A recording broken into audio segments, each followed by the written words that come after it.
అందరికీ నమస్కారం. నేను మీ పల్లెటూరు సీనును.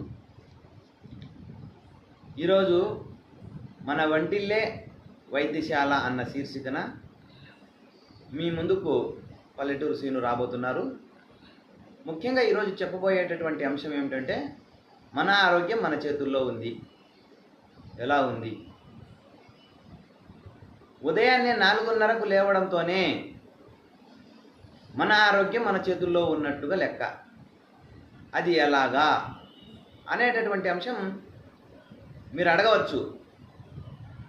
భారతదేశం అంతా కూడా ఉదయము సూర్యోదయానికి ముందు నిద్రపోతోంది.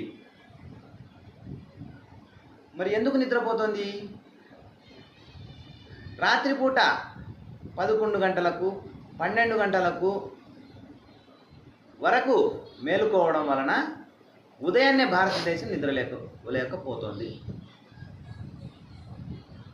మరి ఉదయాన్నే లేవాలి అంటే సాయంత్రం 7 గంటలకే భోజన ప్రక్రియ ముగించేసి 9 గంటలకు పడకకు వెళ్ళవలసినటువంటి ఆవశ్యకత ఎంతగానో ఉంది. ఎప్పుడైతే 9 గంటలకు నిద్రపోతావో ఉదయాన్నే 4 గంటలకు లేవడానికి అవకాశం ఉంటుంది. ఉదయాన్నే 4 గంటలకు లేవడంతోనే మన శరీరంలో ఉండేటటువంటి జీవక్రియలు అన్నీ కూడా సక్రమంగా సాగడానికి అవకాశం ఉంటుంది.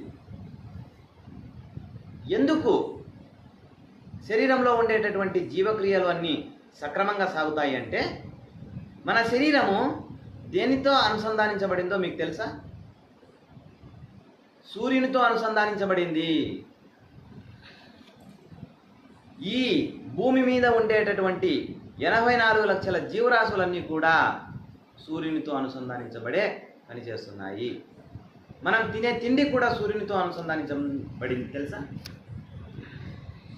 అందుకే సూర్య ఆహారము ఎప్పటికీ చెడిపోదు. సూర్యుని ద్వారా వండబడినటువంటి ఆహారము ఎప్పటికీ చెడిపోదు. అగ్ని ద్వారా వండబడినటువంటి ఆహారం చెడిపోతుంది. ఉదాహరణకు, సూర్యుని ద్వారా వండబడినటువంటి ఆహారంలో సద్దలు, రాగులు, జొన్నలు, కందులు, పెసుళ్ళు, ఇవి సూర్యుని ద్వారా వండబడినటువంటి ఆహారం. ఇవి ఎప్పుడైనా కూడా చెడిపోవడం చూశారా? అదే అగ్ని ద్వారా వండబడినటువంటి ఆహారము 7-8 గంటల్లో చెడిపోతుంది. దీనిని బట్టి సూర్య ఆహారం